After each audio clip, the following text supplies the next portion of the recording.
Hello and welcome to Let's Crack UPSC CSE. My name is Pratik Nayak and I welcome you to the largest YouTube platform for civil service preparation. नमस्कार दोस्तों, आप सबका स्वागत है let's crack UPSC CSE की channel के ऊपर। और हम लोग आज डिस्कस कर रहे हैं एनसीईआरटी के टॉपिक्स को। और एज ऑलवेज हम लोग स्टैंडर्ड 10th की एनसीईआरटी डिस्कस कर रहे थे। और मैंने आपको नेशनलिज्म इन इंडिया के बारे में बताया था। खास करके पिछले क्लास के अंदर हमने सिविल डिसोबीडियंस के बारे में डिस्कस किया था। खैर, हम लोग आज उसके क्लास के अंदर आगे चलेंगे और समझने की कोशिश करेंगे सिविल डिसोबीडियंस मूवमेंट के अंदर क्या क्या प्रॉब्लम्स होते हैं, क्या क्या इश्यूज होते हैं। But before proceeding further, I'd like to announce one thing, that is Unacademy is organizing a summit for the civil service preparation.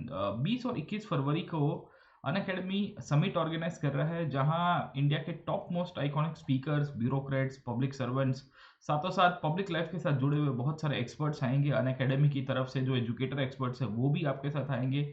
आप ये सेशंस को 2 दिन तक देख सकते हो, यहाँ पार्टिसिपेट कर सकते हो। यहाँ हैंड्स ऑन वर्कशॉप जो होंगे उसके अंदर आप पार्टिसिपेट कर सकते हो और काफ़ी आपके लिए फ़ायदे कारक होगा। मैं आपको सजेस्ट करूंगा कि आप अपने आप को रजिस्टर कराइए। अनअकैडमी की ऊपर अनअकैडमी समिट आप जब सर्च करोगे तो आपको मिल जाएगा। And you are most welcome to suggest and register for the same. It will be kind beneficial you for the preparation as well. खैर, हम लोग अनअकैडमी समिट के बारे में आपको अपडेट देता रहूंगा, आप जरूर से हमारे साथ जुड़िएगा। हम लोग एनसीईआरटी के बारे में डिस्कस कर रहे थे एंड एनसीईआरटी को डिस्कस करते करते मैं आपको बता रहा था नेशनलिज्म इंडिया में कैसे चला। खैर, जो विद्यार्थी अभी नए नए आए हैं जिनको हिस्ट्री के बारे में नहीं पता, उनको थोड़ा बहुत बता देता हूँ। पिछले 7 साल से पढ़ा रहा हूँ ऑनलाइन ऑफलाइन प्लेटफॉर्म्स के अंदर, और हिस्ट्री आर्ट एंड कल्चर मेरा फोटे है। मैं यहाँ अनअकैडमी जो let's crack UPSC CSE channel है वहाँ तो पढ़ाता ही हूँ। I also teach on Unacademy plus. Unacademy plus अगर आपको पता होगा तो इंडिया का लार्जेस्ट लर्निंग प्लेटफॉर्म है, जहाँ इंडिया के टॉप मोस्ट एजुकेटर्स पढ़ाते हैं। लाइव क्लासेस होते हैं, स्ट्रक्चर्ड कोर्सेज, और अनलिमिटेड टाइम आप लेक्चर्स को एक्सेस भी कर पाओगे। प्लस के ऊपर मेरे बहुत सारे कोर्सेज चलते हैं और मैं यहाँ पे आपको अनअकैडमी प्लस के ऊपर जुड़ने के लिए इन्वाइट करूंगा। अगर आपको थोड़ा सा भी हेजिटेशन है अनअकैडमी प्लस के ऊपर जुड़ने के लिए, तो आप अनअकैडमी की एप्लीकेशन डाउनलोड करके हमारे फ्री क्लासेस को देख सकते हो। इसे हम लोग स्पेशल क्लास कहते हैं। ये आपको खाली और खाली एप्लीकेशन के अंदर ही मिल जाएंगे। खाली आप एप्लीकेशन को डाउनलोड करिएगा। अगर आपने डाउनलोड नहीं किया है तो एप्लीकेशन को डाउनलोड करने के लिए ये अनलॉक कोड यूज़ कर सकते हो, PN लाइव। ये आपसे एक एप्लीकेशन भी खुलवा देगा और आपके लिए काफ़ी बेनिफिशियल रहेगा। एप्लीकेशन के अगर आप सब्सक्रिप्शन प्लान करोगे तो काफ़ी एडवांटेजेस होगा, क्योंकि आपका पूरा का पूरा GS का फाउंडेशन का सब्जेक्ट हम लोग कराएंगे। उसमें मेरे अलावा इंडिया के टॉप मोस्ट एजुकेटर्स और भी है, वो सब भी आपको यहाँ पे करवाएंगे। उनके क्लासेस आप एक्सेस कर पाओगे, लाइव और रिकॉर्डेड दोनों। और इसी कारण आपको काफ़ी फायदे कारक भी रहेगा। एप्लीकेशन को डाउनलोड कीजिए और मैं सजेस्ट करूंगा कि आप अपना जो गोल है उसको यूपीएससी सीएसई रखिएगा। आपको 2 प्रकार के ऑप्शन दिएंगे, एक तो आइकॉनिक सब्सक्रिप्शन भी मिलेगा, दूसरा प्लस सब्सक्रिप्शन दिएगा। आप दोनों में से कोई एक लग सकते हो। आइकॉनिक सब्सक्रिप्शन में फ़ायदा ये होता है कि आपको पर्सनल कोच की फैसिलिटी दी जाती है, जो अनअकैडमी की तरफ से ही अपॉइंट किए जाएंगे, और एजुकेटर के रूप में तो मैं आपके साथ कनेक्टेड रहूंगा ही। इसके साथ साथ अगर आपने ऑप्शनल सब्जेक्ट चूज कर लिया है तो आप GS और ऑप्शनल की कंबाइंड सब्सक्रिप्शन लीजिए, क्योंकि अलग अलग सब्सक्रिप्शन लोगे तो it will become quite costly as well.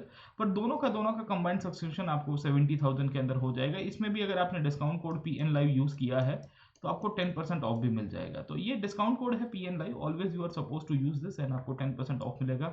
हमारी मल्टीपल बैचेस अनअकैडमी की तरफ चलती रहती है। एनसीईआरटी के बैचेस है, 6 मंथ्स बैच है, 1 ईयर बैच है, 2 ईयर बैच है 2023 के लिए। आप इनको भी अटेंड कर सकते हो। 18 फरवरी से बाइलिंगुअल इंग्लिश और हिंदी सबके अंदर ये बैच चल रही है। इसके साथ साथ अनअकैडमी की तरफ से कॉम्बैट लेके आया है, जो लाइव क्विज शो होता है अनअकैडमी की तरफ से। इनफैक्ट ये लाइव क्विज जो होता है, इसके अंदर आपको बहुत सारे कंपटीटर्स के साथ compete भी करना है, और अगर आपने अच्छा रैंक लिया तो आपको इसके कारण गिफ्ट मिलेगा, सब्सक्रिप्शन मिलेगा, रिवॉर्ड्स भी मिलेंगे। 28 फरवरी को हमारा नेक्स्ट कॉम्बैट होने वाला है।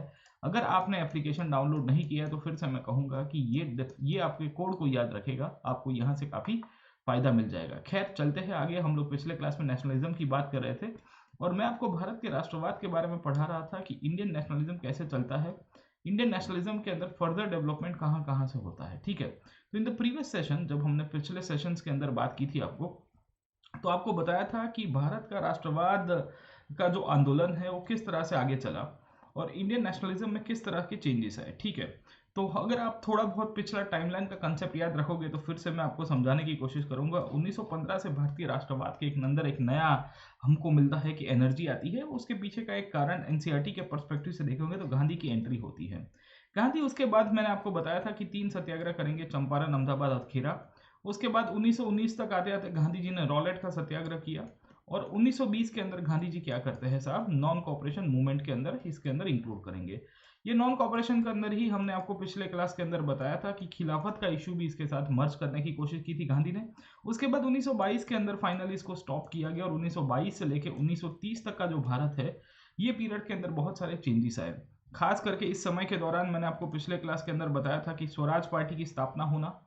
उसके बाद हमने देखने की कोशिश की थी कि इसी समय के अंदर रिवॉल्यूशनरी एक्टिविटीज़ का ग्रोथ होना, और भगत सिंह और उनकी जितनी भी संस्था है वो सब भी इसी समय के अंदर उभर के आई। साथों साथ मैंने आपको बताया था कि बारडोली नाम का जो सत्याग्रह है वो इसी समय के अंदर होता है, और मैंने आपको बताया था कि बारडोली सत्याग्रह के अंदर हमको सरदार वल्लभ भाई पटेल मिलते हैं, क्योंकि पटेल ही थे जो बेसिकली इसके बाद बहुत प्रोमिनेंट के ऊपर आएंगे। सबसे बड़ा फंडामेंटल पॉइंट ये था कि इसी समय के अंदर भारत के अंदर साइमन का आगमन हुआ, और साइमन के सामने हमने देखा था कि नेहरू कमेटी की स्थापना की जाती है।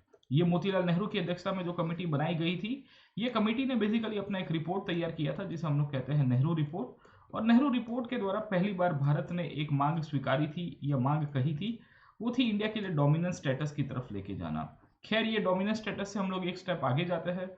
1929 तक आते आते हमको पता चलता है कि कांग्रेस ने अपना पूरा का पूरा गोल बदल दिया, और कांग्रेस किसकी तरफ चली जाती है, पूर्ण स्वराज की तरफ चली जाएगी। ये जो पूर्ण स्वराज का नारा था बेसिकली ये लाहौर कांग्रेस के अंदर दिया गया था, और लाहौर के अंदर जवाहरलाल नेहरू जो थे उस टाइम पे कांग्रेस के अध्यक्ष भी हुआ करते थे। हमने देखा था कि उसके बाद 1930 का समय आया, और 1930 की जब हम लोग बात करते हैं 1930 में, तो उसके बाद पिक्चर क्लियर हो गया था कि कांग्रेस का अब एक ही गोल है, वो है पूर्ण स्वराज। और पूर्ण स्वराज के गोल को कंप्लीट करने के लिए कांग्रेस एक नया आंदोलन की बात करेगी, वो है सिविल डिसोबीडियंस मूवमेंट।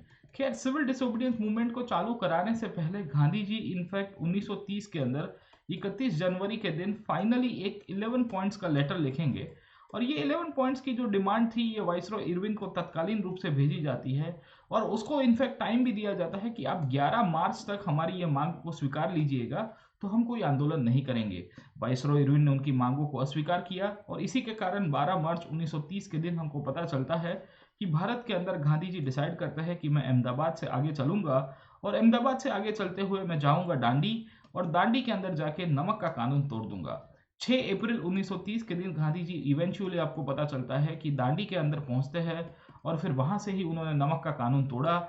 सॉल्ट सत्याग्रह की शुरुआत हुई। हमने पिछले क्लास के अंदर बताया था कि सॉल्ट सत्याग्रह भारत के अलग अलग रीजन्स में हुए। हमने ये भी बताया था कि इसके बाद इनफैक्ट भारत के अंदर सिविल डिसोबीडियंस मूवमेंट की एक ऑफिशियल घोषणा की जाती है, और ये जो ऑफिशियल मूवमेंट शुरू हुआ इसके कारण सरकार को बहुत बड़ा फटका पड़ा। भारत के अलग अलग रीजन्स के अंदर नो रेवेन्यू मूवमेंट चलते हैं। नो रेवेन्यू मूवमेंट्स के अंतर्गत लोगों ने टैक्स देना बना कर दिया। इसके साथ मैंने आपको बताया था कि ब्रेकिंग ऑफ लॉ, कानून को तोड़ना भी एक इसका बहुत ही प्रोमिनेंट आपको कारण दिखेगा, या इसका ही एक कारक दिखेगा। ये ब्रेकिंग ऑफ लॉ भी अलग अलग रीजन्स में अलग अलग विस्तारों के अंदर हमको देखने मिलता है। उसके साथ साथ मैंने आपको ये भी बताने की कोशिश की थी, I had also discussed and eventually mentioned, कि इसका जो इम्पैक्ट पड़ता है उसमें भारत के अदर रीजन्स के अंदर भी पड़ेगा। और अदर रीजन्स के अंदर मैंने आपको केपीके के बारे में बताया था, खैबर पख्तूनख्वा, या इसी को ही बेसिकली आज की तारीख में केपीके कहते हैं, पहले नॉर्थ वेस्ट फ्रंटियर प्रोविंस कहते थे। और यहाँ पे एक लीडर हुआ करते थे बादशाह खान। ये बादशाह खान को जब पकड़ा गया तो उसके बाद बहुत बड़ा बवाल मच जाएगा और काफ़ी सारा वायलेंस भी होगा साहब, है ना। तो हमको पता चलता है कि दिसंबर 1930 तक आते आते ये जो सिविल डिसोबीडियंस मूवमेंट था ये बहुत पॉपुलर हो गया, सरकार की कमर टूट जाती है। ये मूवमेंट टूटने के कारण जब पूरी की पूरी ये वारदात हुई उसके बाद सरकार को समझ में आया कि हमको कांग्रेस के साथ बात करनी बहुत ज़रूरी है, वरना कुछ नहीं होगा। खैर 1930 के दिसंबर महीने के अंदर सरकार ने पहली बार कांग्रेस के साथ साथ भारत के बहुत सारे लीडर्स को लंदन में इनवाइट किया था, जिसे गोलमेजी परिषद के रूप में पहचानते हैं, that is known as round table conference. होता यह है कि कांग्रेस उस टाइम पे तैयार नहीं थी राउंड टेबल कॉन्फ्रेंस के अंदर पार्टिसिपेट करने के लिए, और इसी के कारण हमको पता चलता है कि सरकार इतनी बैकफुट के ऊपर आई थी, सरकार को इतना लॉसेस हो रहा था, गवर्नमेंट को समझ में नहीं आ रहा था कि हम क्या करें, और हम करें तो करें क्या और बोले तो बोले क्या। तो इसका परिणाम ये आया, तो फाइनली जनवरी 1931 तक आते आते कांग्रेस के लीडर को जेल से रिहा किया गया। All the leaders were freed from jail, और उसके बाद फाइनली डिसाइड किया गया कि हम लोग अब बात करेंगे। यही जो बातें थी ये बात धीरे धीरे आगे चलती है, और हमको पता चलता है कि 5 मार्च 1931 से पहले इनफैक्ट गांधी जी और आपके यहाँ पे जो तत्कालीन वाइसरॉय थे उन दोनों के बीच में एक समझौता हुआ। यही समझौते को हम लोग गांधी इरविन पैक्ट के रूप में पहचानते हैं, यही समझौते को हम लोग दिल्ली पैक्ट के रूप में पहचानते हैं।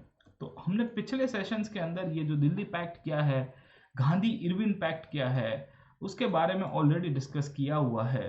अब हम लोग इसके ऊपर थोड़ा आगे चलने की कोशिश करेंगे और समझने की कोशिश करेंगे कि फर्दर डेवलपमेंट अब कैसे होता है, फर्दर किस तरह से इनफैक्ट है ना ये जो पैक्ट होता है उसके अंदर क्या क्या प्रकार के चेंजेस आने की शुरुआत होती है, राइट।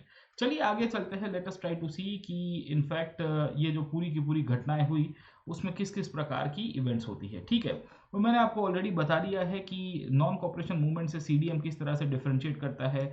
इसमें ब्रेकिंग ऑफ लॉज, फॉरेन का चीज़ों का बॉयकॉट करना, not paying off revenue and taxes, village officials को कहा गया कि आप रिजाइन कर दो, जंगल के कानून तोड़ने की बात होने की शुरुआत होती है। साथों साथ मैंने आपको ये भी बताया कि जब गवर्नमेंट ने लोगों को रिप्रेस करने की कोशिश की उसके कारण बहुत सारा हिंसा हुआ और बहुत बड़ी मात्राओं के अंदर तो पैरेलल गवर्नमेंट भी बनती है। खास करके सोलापुर नाम की जो जगह महाराष्ट्र में थी उसमें समांतर सरकार की स्थापना की गई।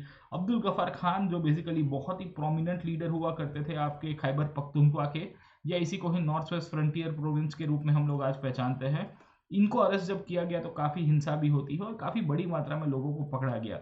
पर इवेंचुअली ये मूवमेंट काफ़ी सक्सेसफुल रहता है। सरकार बैकफुट के ऊपर थी। सरकार ने गांधी जी को जेल से रिहा करते हुए बात करने के लिए बुलाया और यही जो बात थी इसी को ही हम लोग गांधी इरविन पैक्ट के रूप में पहचानते हैं, जो 5 मार्च 1931 के दिन होता है। समझे कि नहीं समझे? अब देखिए ये दिन हमारे लिए बहुत इंपॉर्टेंट है।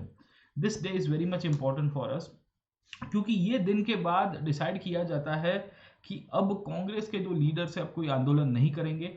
ये दिन के बाद डिसाइड किया जाता है कि कांग्रेस के जो लीडर्स है वो इवेंचुअली अब नेशनल मूवमेंट के अंदर पार्टिसिपेट जो है पूरा का पूरा अब वहां से स्टॉप कर देंगे साहब, ठीक है। तो दिल्ली पैक्ट इसे हम लोग पहचानते हैं या गांधी इरविन पैक्ट के रूप में पहचानते हैं। इसके अंदर क्या क्या चीजें लिखी गई थी साहब? इसमें इरविन ने उस टाइम पे जो वाइसरॉय था, इरविन ने वाइसरॉय के रूप में गांधी जी को कहा था कि साहब हमारी 3-4 मांगे आप मानिए। पहला वो था suspension of the civil disobedience movement. आप जो यहाँ पे आंदोलन कर रहे हो सविनय अवज्ञा आंदोलन, उसको सस्पेंड कीजिए। आप देखिए रोकिए, टेम्पररी हॉल्ट कीजिए साहब, है ना। ऐसा नहीं कहा कि पूर्ण रूप से रोक दीजिए, ये शब्द बहुत जरूरी है, इसे सस्पेंशन बोला गया है। इस सस्पेंशन का मतलब ये था कि आप इसको टेम्पररी हॉल्ट के अंदर लेके आइए, वो ज्यादा ठीक रहेगा साहब, है ना। तो पहला पॉइंट इसके अंदर इंक्लूड किया गया कि वी वांट कि आप इसको सस्पेंड कीजिए, सिविल डिसोबीडियंस मूवमेंट को टाइम बिंग स्टॉप कीजिए। First thing that was demanded was this point. उसके बाद डिसाइड किया जाता है कि जितने भी पॉलिटिकल प्रिजनर्स को सरकार ने पकड़ के रखा है उन सबको जेल से फ्री करना पड़ेगा। इरविन कहता है कि चलो कोई बात नहीं, I am ready to accept the political prisoners to be freed from jail साहब। उसके साथ साथ इसके अंदर तीसरा पॉइंट ये भी कहा गया कि आपने जो भारत के लोगों से फाइन्स कलेक्ट किए थे, पेनल्टी कलेक्ट की थी, वो आपको वापस रिमीट करनी पड़ेगी। तो रिमिशन ऑफ फाइन्स की बात होती है और इरविन को गांधी के द्वारा बहुत क्लियर कट बताया गया कि जब तक आप इसको नहीं करोगे तब तक हम नहीं चलाएंगे साहब। इरविन कहते हैं कि चलो कोई बात नहीं, हम लोग इसको भी इनफैक्ट खत्म करते हैं और आपका जो भी सॉल्यूशन है वो भी लेने की बात करेंगे साहब। इसके साथ साथ जिन जिन लोगों ने गवर्नमेंट सर्विसेज से जो रिजाइन किया था उन सबको वापिस इनफैक्ट जॉब के अंदर वापिस लिया जाएगा, उनको जॉब के अंदर री इंस्टेट किया जाएगा, उनको वापस नौकरी के अंदर रखा जाएगा, तो ही हम लोग मानेंगे साहब। तो ये चीज के लिए भी इनफैक्ट इरविन जो है वो तैयार होता है। इन सब में घुमा फिरा के एक चीज कॉमन दिखेगी, वो थी कि गांधी जी ने इरविन के साथ प्रॉमिस किया था कि दिसंबर 1931 के अंदर, खास करके नवंबर से लेकर दिसंबर 1931 के अंदर, जहां लंदन के अंदर जो राउंड टेबल कॉन्फ्रेंस होने वाली है, ये राउंड टेबल कॉन्फ्रेंस के अंदर कांग्रेस पार्टिसिपेट करेगी और ये पार्टिसिपेशन करने के बाद आगे की रणनीति तैयार करेगी। मतलब ये है कि गवर्नमेंट वहां पे टॉक्स के लिए गांधी को इनवाइट करती है और इसी के आधार के ऊपर गांधी को लगता है कि अगर सरकार हमको राउंड टेबल कॉन्फ्रेंस के अंदर बुला रही है तो दैट्स ऑल राइट, हम लोग यहाँ पे आंदोलन को स्टॉप करते हैं, चलिए साहब, ठीक है ना। तो ये राउंड टेबल कॉन्फ्रेंस इनफैक्ट आप देखोगे तो इतिहास में आपको 3 बार दिखेगी साहब। एक ही राउंड टेबल कॉन्फ्रेंस होती है पर 3 अलग अलग चरणों में होगी। फर्स्ट राउंड टेबल कॉन्फ्रेंस होती है, फिर सेकंड राउंड टेबल होती है, फिर थर्ड राउंड टेबल होती है साहब, है ना। तो ये तीनों के तीनों अलग अलग फेजेस के अंदर आपको दिखेगी, first, second and the third. इन तीनों फेजेस को समझने का इंटेंशन यही है कि ये जो राउंड टेबल कॉन्फ्रेंस है ये 1930 में पहली दफा हुई जो फेल हो गई। 1931 में इनफैक्ट गांधी जो है वो वहां पे पार्टिसिपेट करने जाता है कांग्रेस की तरफ से, और गांधी कहते हैं कि चलो भाई हम लोग बात कर देते हैं और जो भी आपके इश्यूज है उसका सेटल करेंगे, आपने हमारी बात मानी है, गांधी इरवी करार के रूप में साहब, ठीक है। तो ये बहुत सारा प्रोमिनेंट इश्यू था 1931 के अंदर, जब ये दिल्ली पैक्ट के बाद हमको पता चलता है कि आपका suspension of civil disobedience movement हुआ। अब देखिए घुमा फिरा के जब 5 मार्च 1931 के दिन जब ये करार होता है, when 5 March 1931 when the day of the Delhi pact was signed, exactly उसके करीबन आप पकड़ के चलिए कि 18 दिन के बाद on 23rd March 1931 it became one of the saddest day for the people of this country साहब, है ना। जैसे आज का दिन आपको जनरली आप देखोगे तो ये फरवरी का महीना है, और जो 14 फरवरी का दिन आपको पता ही होगा कि इंडिया के लिए बहुत ग्लूमी डे है साहब, है ना, कि जो घटना हुई पुलवामा के अंदर, है ना। तो वैसी चीज़ आपको यहाँ दिखेगी। ऑन 23rd मार्च 1931 का जो डे था, उस दिन आपको पता चलता है कि भगत सिंह और उनके जो साथीगण थे उन सबको फांसी दे दी जाती है। You might be aware, Bhagat Singh थे, फिर सुखदेव हुआ करते थे, या इन्हीं के ही एक और साथीगण थे, राजगुरु थे, all were hanged by the British government, है ना। तो उसमें इनफैक्ट बहुत सारी चर्चा चली कि अगर 5 मार्च 1931 के दिन गांधी जी ने इरविन के साथ करार किया था, तो क्या गांधी जी इन सब के लिए कोई कार्य नहीं कर सकते थे? why can't Gandhi not decide, और Gandhi could not work out the actions to save this people? ये वो लोग थे जिनको बचाने का कार्य गांधी करते तो ज्यादा ठीक रहता साहब, ठीक है। खैर उसको लेके बहुत सारे मत ममांतर है, अलग अलग लोगों के ओपिनियंस है, वो ओपिनियंस के अंदर हम लोग यहाँ नहीं जाएंगे क्योंकि वो हमारे एग्जाम के सेंट्रिक उतने इंपॉर्टेंस नहीं है। बट या इसको लेके एक अभी भी कंट्रोवर्सी चलती है, इसको लेके अभी भी चर्चाएं चलती है कि ये कितनी हद तक उचित था कि गांधी जी ने कोई प्रयत्न नहीं किया, ये कितनी हद तक उचित था कि गांधी के द्वारा प्रयत्न किया गया था पर लेटर ऑन वाइसरॉय ने शायद मना कर दिया। तो इसमें अलग अलग ओपिनियन पर्सपेक्टिव्स इसके अंदर से निकलते रहते हैं। बट ये चीज़ हमारे लिए बहुत प्रोमिनेंट हमको इस दौरान मिल रही है कि जो जो इनफैक्ट सिचुएशन क्रिएट हुई थी, जहां 1931 के मार्च महीने तक आते आते वहाँ पे इनफैक्ट जब गांधी ने करार किया, ये करार के बाद भी भगत सिंह, सुखदेव और राजगुरु को नहीं बचा पाए। खैर ये बहुत प्रोमिनेंट घटना थी इंडियन नेशनल मूवमेंट के अंदर, क्योंकि हमने पिछले क्लास के अंदर रिवॉल्यूशनरीज के बारे में बताया था। इनफैक्ट मैंने आपको बताया था कि भारत के आज़ादी के आंदोलन के अंदर इनफैक्ट जो रिवॉल्यूशन की बात है, ये रिवॉल्यूशन के बाद के ऊपर हमारे क्रांतिकारी क्या सोचते थे, हमारे क्रांतिकारियों के विचार क्या थे। तो कहाँ तक बात करती है HSRA वाले, ये कहते हैं कि revolution is inalienable right of the mankind. कहाँ तक बात करते हैं कि भाई क्रांति जो है it's an inalienable right of the mankind. तो ये होने ही वाली है साहब। Freedom is the imprescriptible birth right of all. आज़ादी जो है उसको कोई प्रिस्क्रिप्शन में देने की आवश्यकता नहीं है, सबके साथ जन्मजात अधिकार होता है साहब, ठीक है। तो ये विचारधारा के साथ जो लोगों ने सॉन्डर्स को हत्या की थी साहब, अगर आपको याद होगा तो हमने आपको पिछले क्लास में सॉन्डर्स की हत्याकांड के बारे में बताया था, या आसाम के, या मैंने आपको बॉम्ब असेंबली केस के अंदर बताया था कि भारत की जो संसद थी उसके अंदर बम डालने का कार्य भी इन्होंने ही किया था। इनफैक्ट इरविन के ऊपर भी उस टाइम के ऊपर बॉम्ब का अटैक करने की कोशिश की गई थी। तो ऐसे बहुत सारे केसेस हमको मिलते हैं, ये क्रांतिकारियों के द्वारा करने की कोशिश की गई, और शायद ब्रिटिश सरकार को लग रहा था कि हमको एक उदाहरण सेट करना है। अगर हमने इन लोगों को फांसी पे नहीं लटकाया तो भारत के और भी लोग क्रांति के रास्ते पे जाने की कोशिश करेंगे और हमको उथलाने की कोशिश करेंगे, हमारी अथॉरिटी को डिनाई करेंगे, हमारी सत्ता को चैलेंज करेंगे, जो ब्रिटिश सरकार हरगिज चैलेंज नहीं स्वीकारेगी। The government will not accept this kind of challenge, है ना। तो ये जो सिचुएशन क्रिएट हो रही है, ये सिचुएशन के द्वारा हमको क्या पता चल रहा है साहब? हमको पता चल रहा है कि ये जो सिचुएशन यहाँ पे उभर के आई है, इसका परिणाम ये हुआ कि फाइनली इन लोग को फाइनली फांसी दे दी गई है। खैर अब जब ये घटनाएं होती है, when all this events took place, 1931 का जो एरा था ये बहुत ही हमको पता चलता है कि वैक्यूम वाला पीरियड था।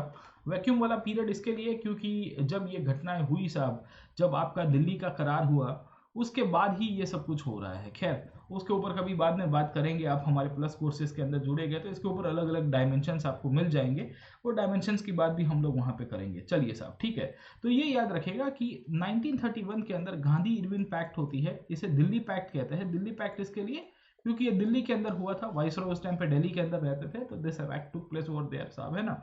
ये दिल्ली पैक्ट के द्वारा डिसाइड किया कि गांधी जी अब राउंड टेबल कॉन्फ्रेंस के अंदर बेसिकली पार्टिसिपेट करेंगे। अब मैंने आपको बताया कि तीन, या बेसिकली आपकी राउंड टेबल कॉन्फ्रेंस के तीन हिस्से थे। पहली जो होती है वो 1930 के अंदर होती है, जहां कांग्रेस पार्टिसिपेट नहीं करेगी। दूसरी जो होती है वो 1931 के अंदर होगी जहां कांग्रेस पार्टिसिपेट करेगी। तीसरी जो राउंड टेबल कॉन्फ्रेंस है, अगर आप उसको डिटेल में देखोगे तो हमको पता चलता है कि कांग्रेस फिर से पार्टिसिपेट नहीं करेगी।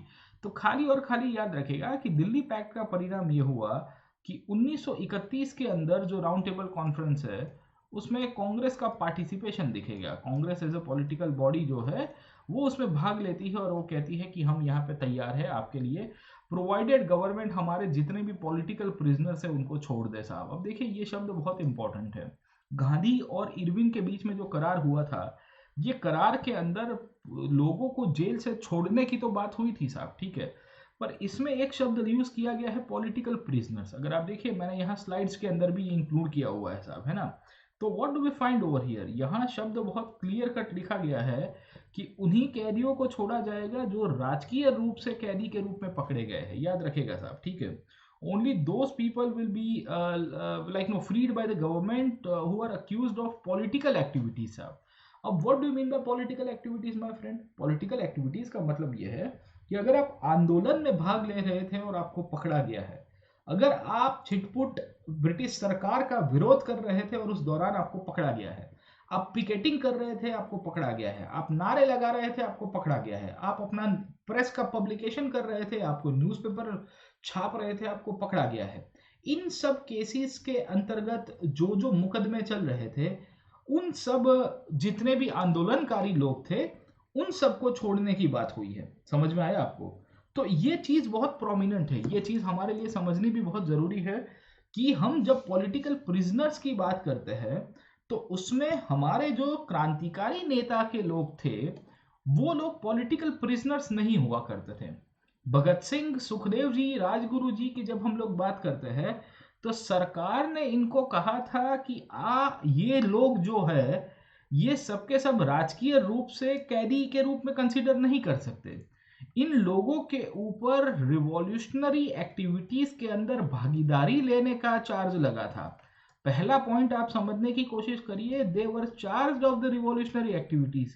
इनको बोला गया था कि आप लोगों के ऊपर जो आरोप लगा है ये आरोप बहुत ही सख्त आरोप है, it's a very rigid I would say acquisitions, and this acquisitions will lead to a charge जहां आपने तो मर्डर भी किया था, क्योंकि इन्हीं की संस्था थी जिन्होंने सॉन्डर्स के ऊपर ठाई ठाई किया था। मैंने आपको पिछले क्लास के अंदर बताया था कि जब हमने रिवॉल्यूशनरी एक्टिविटीज की बात की थी तो मैंने आपको ये बताया था कि सॉन्डर्स नाम का जो पुलिस ऑफिशियल है, ये सॉन्डर्स के ऊपर लाहौर के अंदर गोलियां चलती है। याद आया कि नहीं आया? इसी को ही हम लोग लाहौर कॉन्स्पिरेसी केस के रूप में भी पहचानते हैं, अगर आपको याद होगा तो that is known as the Lahore conspiracy case, है ना। तो ये जो लाहौर कॉन्स्पिरेसी केस है इसी का ही ये बैकग्राउंड है, this is the background of that only, है ना। समझे कि नहीं समझे? तो ये चीज आपको क्लियर होनी चाहिए कि हम लोग जब दिल्ली पैक्ट को देखेंगे तो दिल्ली पैक्ट के अंतर्गत ये क्रांतिकारियों को बचाना शायद तक उस टाइम पे मुमकिन नहीं था, क्योंकि वाइसरॉय ने कहा था कि हम राजकीय रूप से कैदी को छोड़ेंगे, ऐसे कोई भी कैदियों को नहीं छोड़ा जाएगा जो क्रांतिकारी प्रवृत्तियों में शामिल है, ऐसे कोई भी कैदी को नहीं छोड़ा जाएगा जो ब्रिटिश सरकार, ब्रिटिश हुकूमत के सामने बंदूक लेके खड़े हैं और जिनके ऊपर चार्जेस लगे थे और वो चार्जेस प्रूव हो गए थे। समझे कि नहीं समझे? The charges were laid on them and the charges were proved साहब, है ना। उनके ऊपर ऑलरेडी जो आरोप लगे गए थे वो प्रूव हो चुके थे साहब, है ना। तो इसके कारण भगत सिंह, सुखदेव जी, राजगुरु की बात करेंगे, वो रिवॉल्यूशनरी एक्टिविटीज के अंदर जुड़े हुए थे, उनके ऊपर मर्डर के चार्जेस लगे हुए थे। शायद ये परिस्थिति के कारण दिल्ली के अंदर जो करार हुआ, जो दिल्ली का पैक्ट हुआ जिसे हम लोग गांधी इरविन पैक्ट के रूप में पहचानते हैं, उसका परिणाम ये हुआ कि भाई साहब अब यहाँ से बात आगे नहीं चल पाएगी। और इसके बाद हमको पता चलता है कि कांग्रेस ने जो सिविल डिसोबीडियंस मूवमेंट है वो स्टॉप करने का नारा दिया। कांग्रेस ने कहा कि चलो कोई बात नहीं, हम लोग राउंड टेबल कॉन्फ्रेंस जो 1931 के नवंबर दिसंबर में होने वाली है उसमें पार्टिसिपेट करने के लिए तैयार है। अब बात आगे चलेगी साहब, अब देखिए क्या होता है, व्हाट इज हैपनिंग, ठीक है ना। Let me come back to this point. Round table conference के अंदर जो घटनाएं होगी उसके अंतर्गत अब आगे क्या होगा उसको समझने की कोशिश करते हैं। 1930 की राउंड टेबल कॉन्फ्रेंस पहली हुई थी, मैंने आपको बताया 1930 के अंदर फर्स्ट राउंड टेबल कॉन्फ्रेंस होती है। उसमें कांग्रेस को छोड़ के हर एक पॉलिटिकल पार्टी पार्टिसिपेट करेगी, कांग्रेस को छोड़ के जितने भी राजकीय पक्ष थे उन सब भागीदार लेंगे, उसमें कोई दिक्कत नहीं थी। प्रॉब्लम ये हुआ कि कांग्रेस को छोड़ के बाकी सारे पक्षों ने उसमें जो भागीदारी ली, वो राउंड टेबल कॉन्फ्रेंस का कोई परिणाम नहीं है, उसका कोई कॉन्क्रीट रिजल्ट नहीं है, उसका कोई कॉन्क्रीट शेप नहीं उभर के आया साहब। तो सरकार को ये भी समझ में आ गया था कि जब तक कांग्रेस का भागीदारी नहीं मिलेगा तब तक आगे नहीं चल पाएंगे।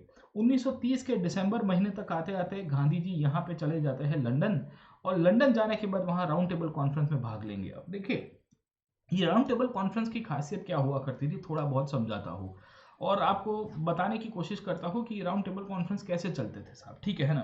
तो जब जब हम लोग राउंड टेबल कॉन्फ्रेंस की बात करेंगे तो आपको इस प्रकार का सेमी सर्कुलर टेबल दिखेगा। You will find this kind of Oval shaped semi circular table, Oval shape table साहब, मोस्ट प्रॉब्ली साहब, ठीक है ना।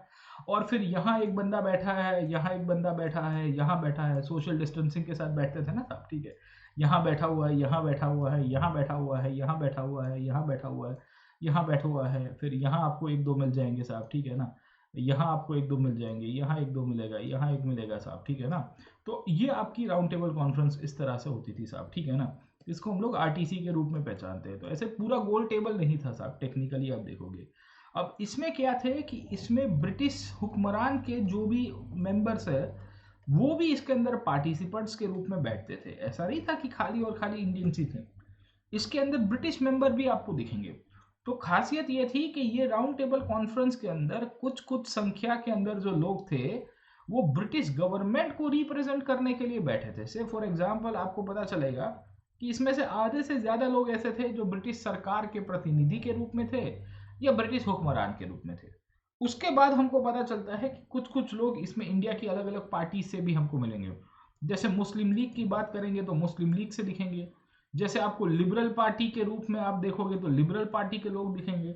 उसी तौर के ऊपर अगर आप देखोगे, हमको पता चलता है कि डिप्रेस क्लासेस भारत के अंदर जो दबे हुए और वंचित समाज के लोग हैं उनका भी प्रतिनिधित्व हो रहा था वहां पे। अगर आपको पता होगा तो डिप्रेस क्लासेस को लीड कर रहे थे doctor Baba Saheb Ambedkar, and doctor Baba Saheb Ambedkar had already into an active politics, है ना।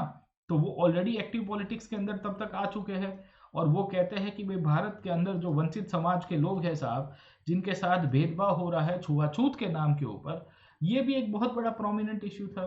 तो बाबा साहेब भी वहाँ पे आए हुए थे साहब। वहाँ पे आपको हिंदू महासभा जैसी पार्टीज भी दिख जाएगी, वहाँ आपको अदर पार्टीज भी दिख जाएगी, और इसी के अंदर आपको कौन दिखेगा, कांग्रेस दिखेगा साहब, ठीक है ना।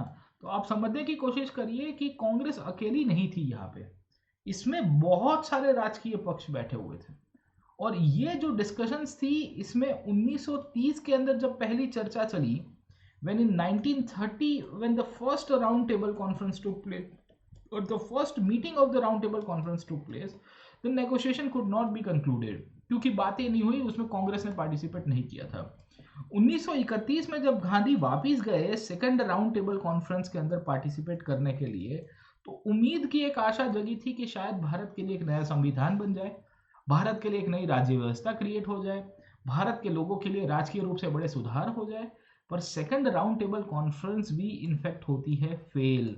ये ब्रिटिशियर्स की एक चाल थी कि पूरा का पूरा जो आंदोलन चल रहा है, जो सिविल डिसोबीडियंस मूवमेंट चल रहा है, उसको तोड़ा जाए।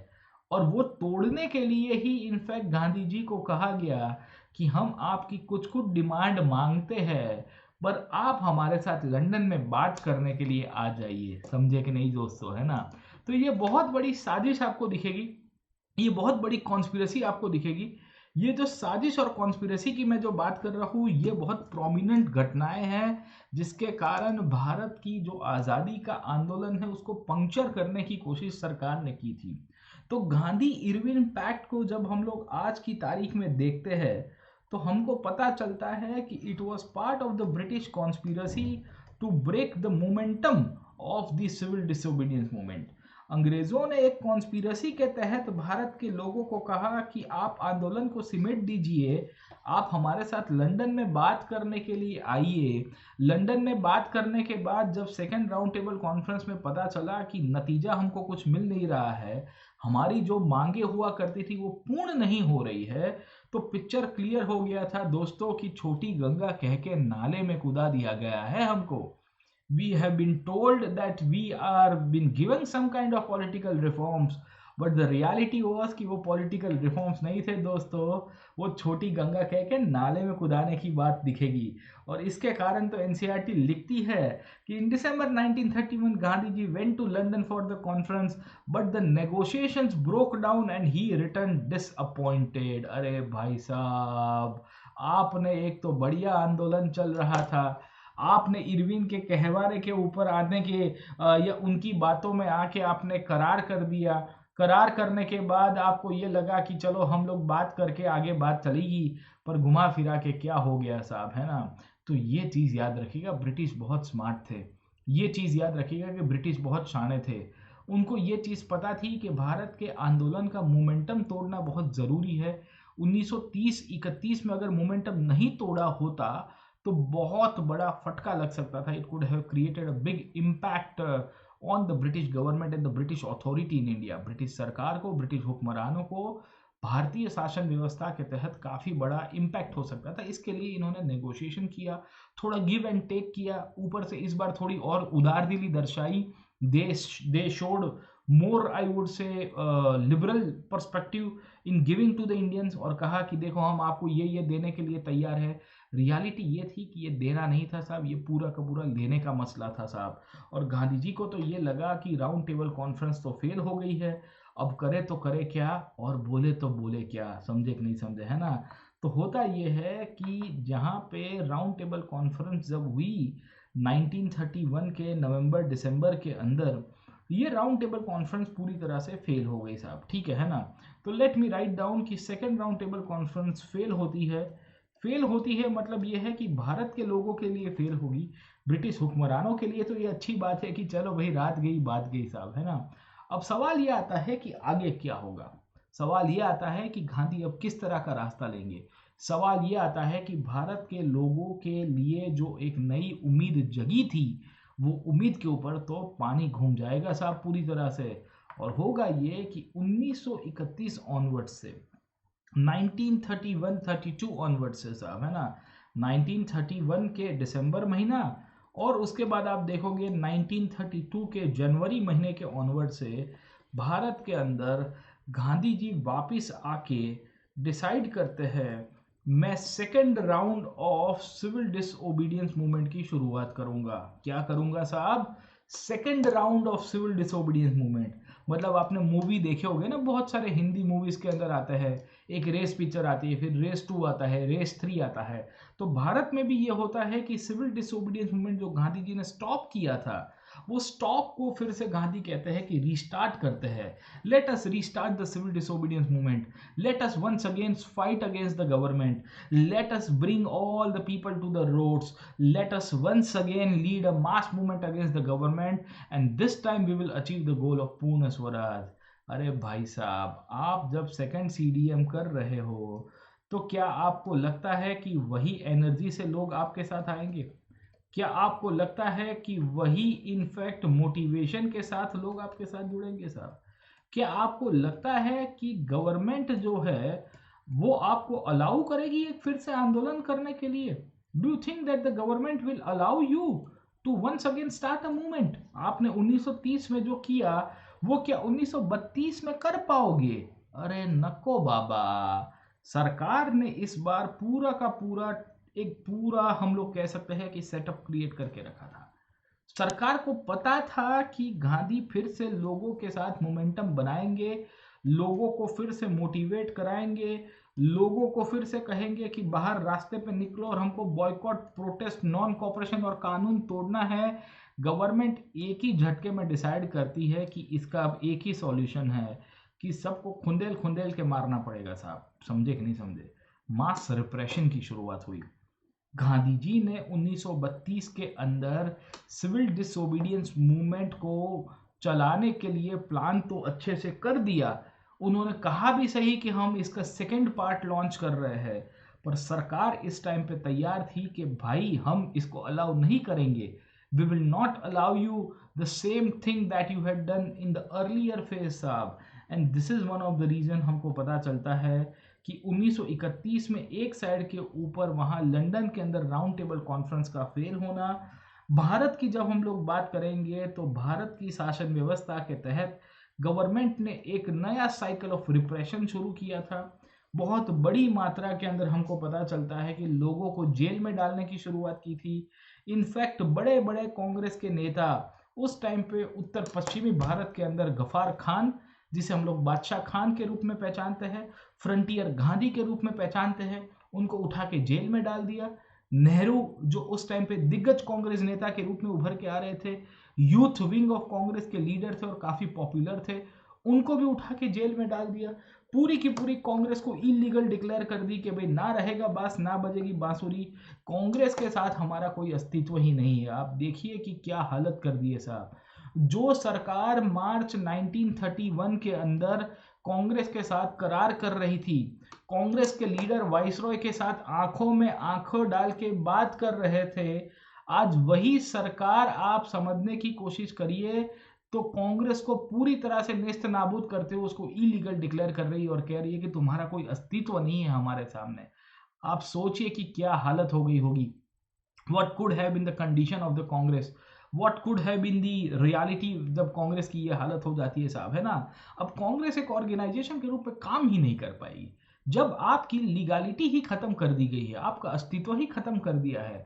अगर कोई इंसान बाहर पब्लिकली आके ये कहता है कि मैं कांग्रेस का नेता हूं, मैं कांग्रेस के साथ जुड़ा हुआ बंदा हूं, मैं कांग्रेस का कार्य करता हूं, तो होगा क्या साहब, एक झटके में आपको जेल में डाल देंगे साहब। कांग्रेस के कोई छोटे नेता, अरे बड़े नेता को नहीं छोड़ा, अरे नेहरू को नहीं छोड़ा, गांधी को नहीं छोड़ा, खान अब्दुल गफर खान जैसे नेताओं को नहीं छोड़ा, तो आप किस खेत की मूली हो भाई साहब। तो छोटे मोटे जो नेता थे उन सबको तो उठा उठा के सरकार ने बहुत जेल में डाल दिया, बहुत बड़े प्रिवेंटिव मेजर्स को इम्प्लीमेंट कराया गया। इस बार मौका ही नहीं दिया गया कि कोई आंदोलन करे, कोई डेमोन्स्ट्रेशन करे, कोई बॉयकॉट करे, सबको एक ही झटके के अंदर साफ कर दिया।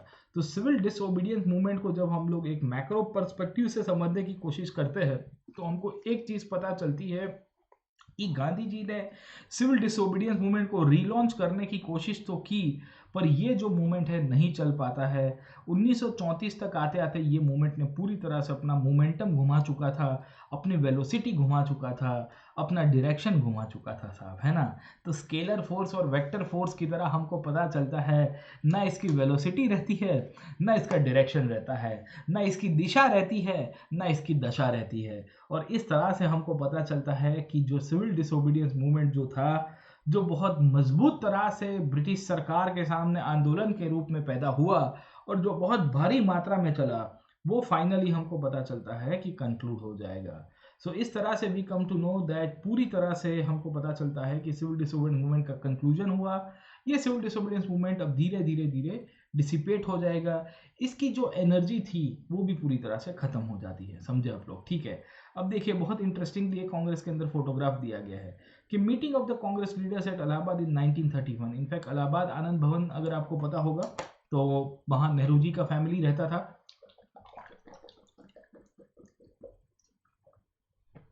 और ट्रेडिशनली अगर आप समझने की कोशिश करोगे तो उसमें जब जब इलाहाबाद में मीटिंग भी होती थी तो ये सब के सब लोग आते थे कांग्रेस के लिए। गांधी जी है, पटेल है साहब, नेहरू है, नेताजी सुभाष चंद्र बोस आपको दिख जाएंगे, तो ऑल आर डिस्कसिंग उस टाइम पे। ये गांधी जी है साहब, पटेल है साहब, ठीक है ना, ये आपको नेताजी सुभाष चंद्र बोस दिखेंगे, ये नेहरू जी दिख जाएंगे आपको, ठीक है।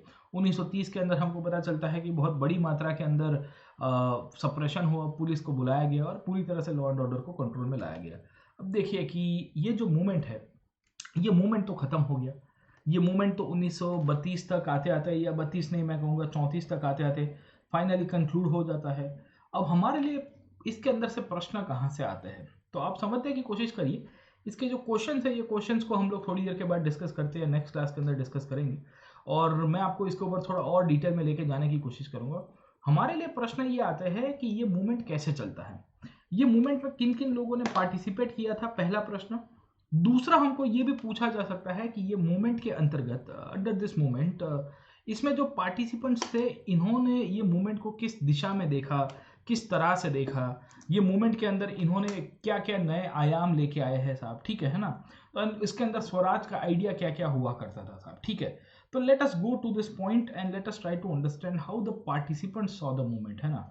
भारत के अंदर ये जो सिविल डिसोबीडियंस मूवमेंट हुआ है, ये सिविल डिसोबीडियंस मूवमेंट के अंदर किस तरह से पार्टिसिपेशन होता है, इसके पीछे जो अलग अलग समाज के जो लोग थे इन्होंने किस तरह से भागीदारी दी और इनके भागीदारी देने के बाद ये आंदोलन को किस तरह से नई दिशा मिलती है साहब, ठीक है ना।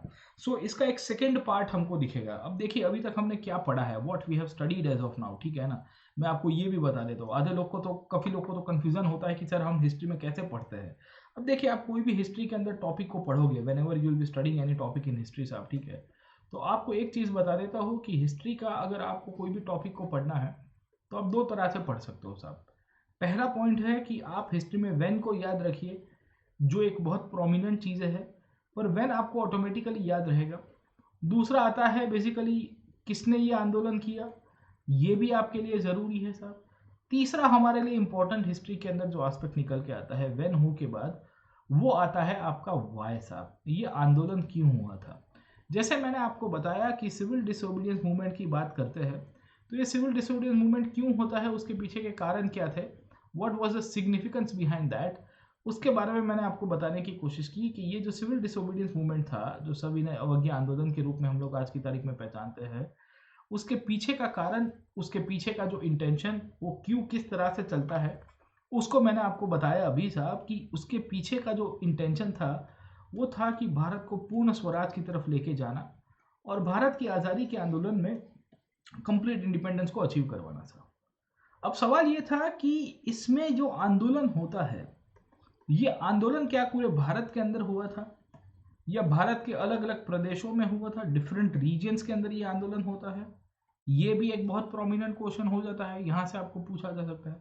दूसरा, इसमें सोशल बेस कौन सा था, सोशल बेस का मतलब क्या है कि किन किन प्रकार के लोगों ने इसके अंदर भागीदारी दी थी। तो आप जब कोई भी आंदोलन को पढ़ोगे, when ever you will be studying any kind of movements, please make sure कि आप उसके डायमेंशंस को देखिए, उसके डायमेंशंस के अंदर समझने की कोशिश करिए कि भारत में हुआ था तो कहाँ कहाँ हुआ था, इसमें अलग अलग रीजन्स में होता है तो किन किन प्रकार के लोगों ने उसमें भागीदारी ली थी, what type of people and who were the persons who participated into that. इसमें सामाजिक आधार किसका था, क्या सामाजिक आधार की बात करेंगे तो क्या मजदूरों ने भागीदारी ली थी, क्या किसानों ने भागीदारी ली थी इसके अंदर से, मजदूर और किसान, क्या शहरों के अंदर रहने वाले लोग, बेसिकली टाउन पीपल, उन्होंने भागीदारी ली थी, क्या अर्बन या रूरल एरियाज, ग्रामीण एरिया में रहने वाले लोगों ने भागीदारी ली थी, क्या ये आंदोलन के दौरान वुमेन का पार्टिसिपेशन था कि नहीं था, स्त्रियों का भागीदार था कि नहीं था। इसके साथ साथ अगर आप देखिए तो इसके अंदर हमको पता चलता है कि वुमेन, रूरल, टाउन वर्कर्स, ये इसके अंदर हम लोग इंक्लूड कर सकते हैं कि क्या ट्रेड यूनियंस के लोगों ने भागीदारी ली थी कि नहीं ली थी।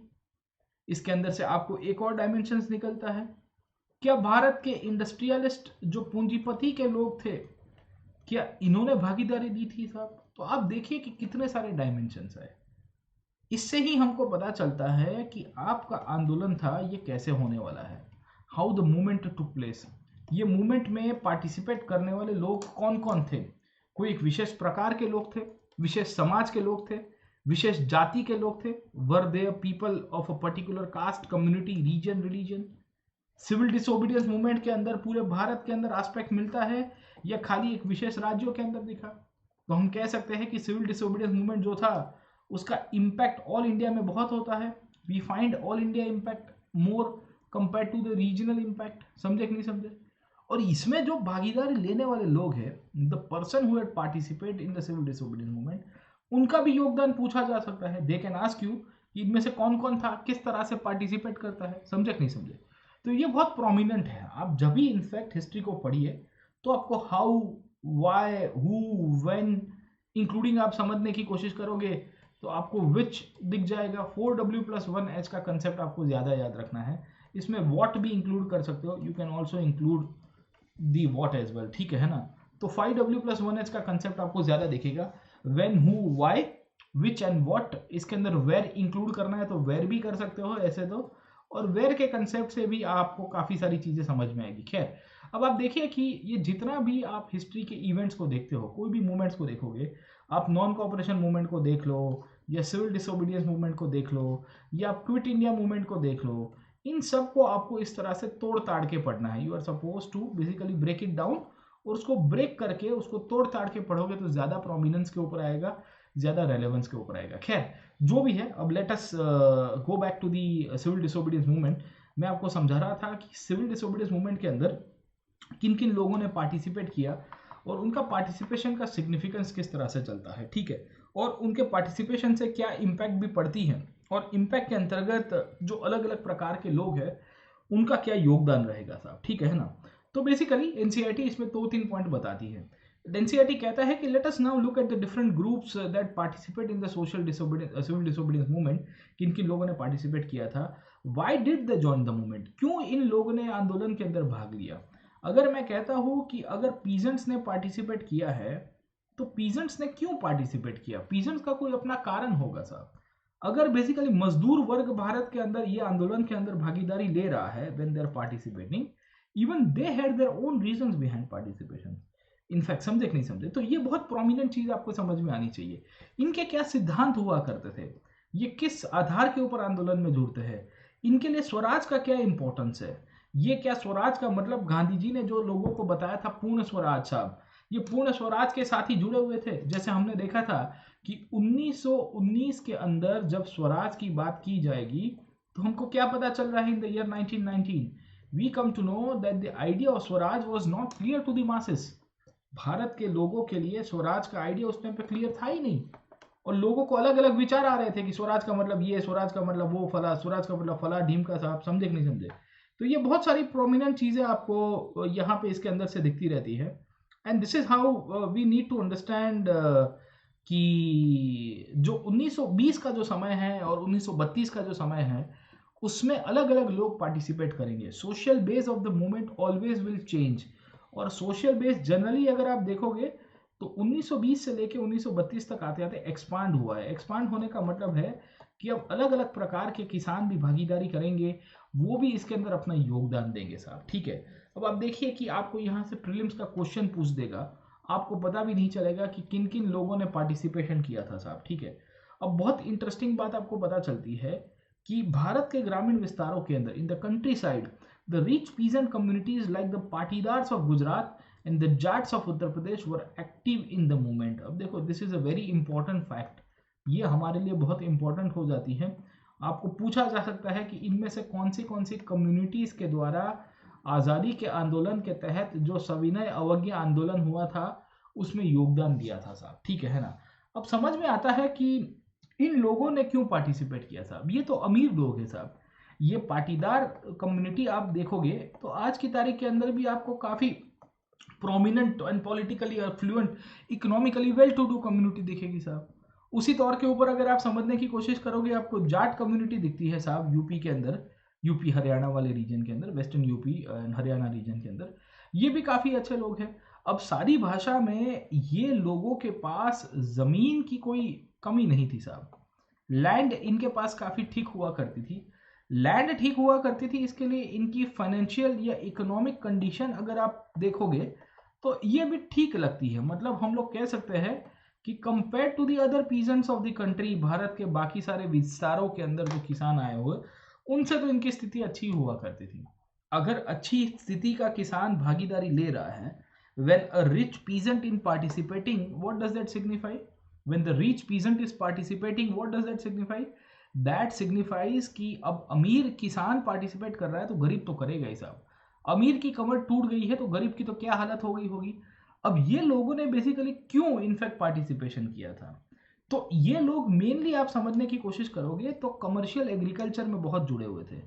कमर्शियल एग्रीकल्चर के अंदर जो हम लोग कहते हैं कैश क्रॉप्स, ये कैश क्रॉप्स की खेती बहुत करते थे ये आपके किसान साहब भाई अपने। तो ये जितने भी किसान भाई थे, they were all involve into the cash crops, they were part of the commercial agriculture practices. But इनके साथ प्रॉब्लम ये हुआ था कि इनको फटका लग गया था ग्लोबल डिप्रेशन का साहब, है ना। अब आप देखिए कि मैंने आपको पिछले क्लास के अंदर भी बताया था in the previous sessions as well कि जब हम लोग हिस्ट्री को पढ़ते हैं तो हिस्ट्री को टाइमलाइन के अप्रोच से तो देखना है, हमको ये भी देखना है कि इतिहास में जो भी घटनाएं हो रही है उसके साथ कंटेम्प्रेरी वर्ल्ड के अंदर भी बहुत सारे चेंजेस आ रहे हैं। समझ में आ रहा है कि नहीं आ रहा है।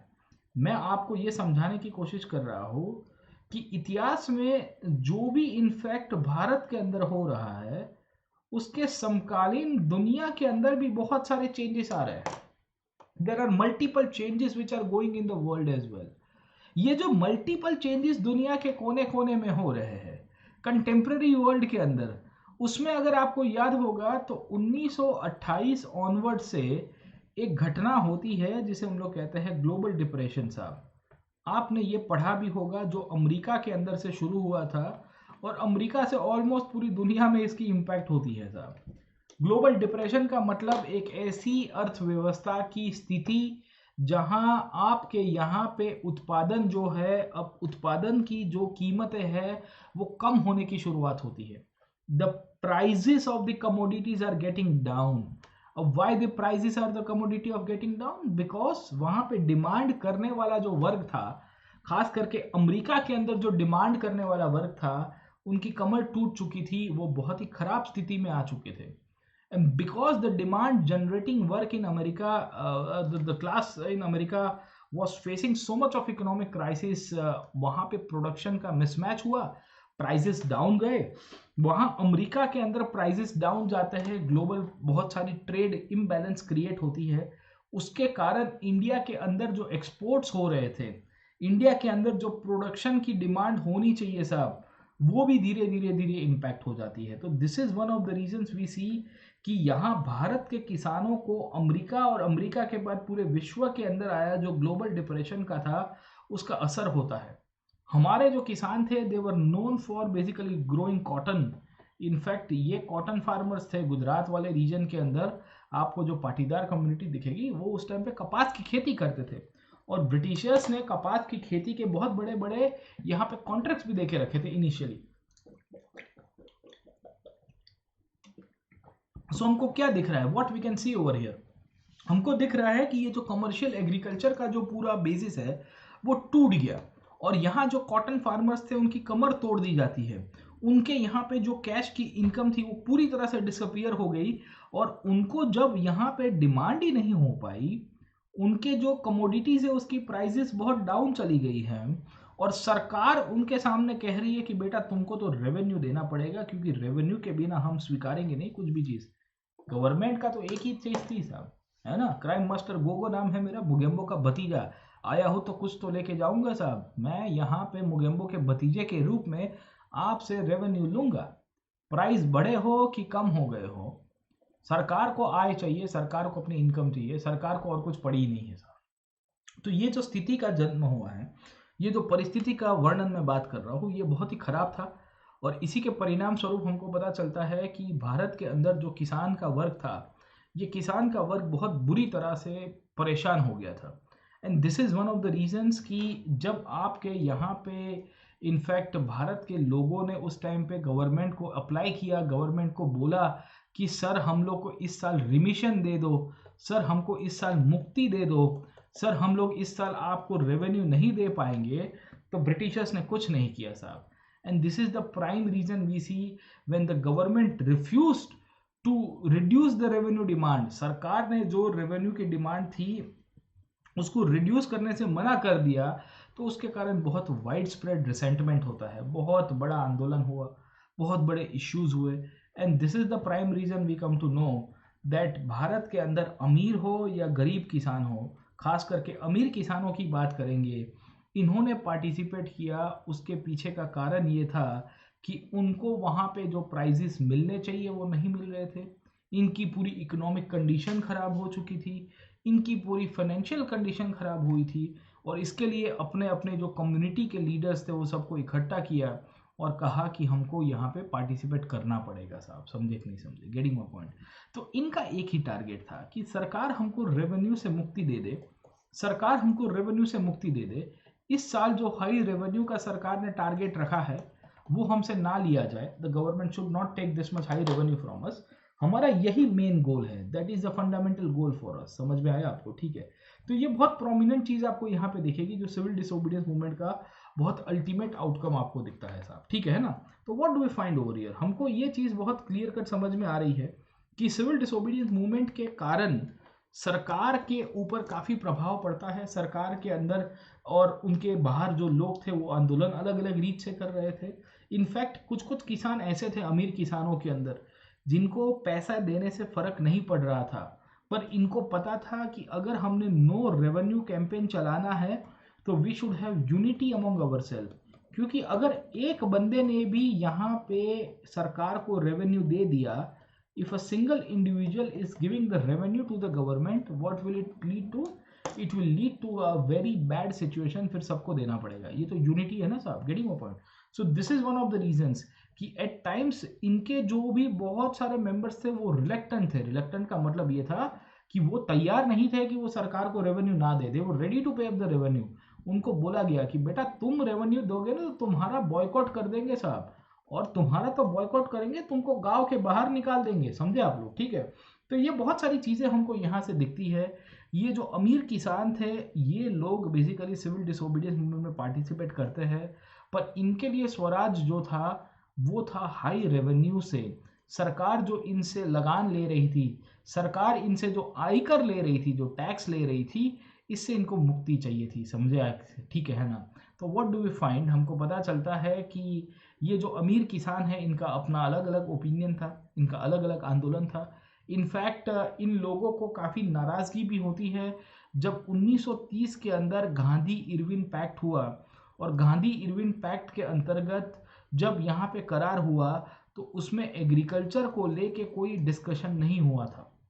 मैंने अभी आपको थोड़ी देर पहले गांधी इरविन पैक्ट बताया और आपको समझाने की कोशिश की कि जब गांधी जी और वाइसरॉय इरविन के बीच में डिस्कशन हुए तो डिस्कशन में 4 पॉइंट मुख्य थे कि सिविल डिसोबीडियंस मूवमेंट को सस्पेंड करना, राजकीय कैदियों को छोड़ना, फाइन्स जो कलेक्ट किए गए थे इलीगली उसको रिमीट करना, गवर्नमेंट जॉब में जिन जिन लोगों ने रिजाइन किया था उनको फिर से नौकरी पे रखना।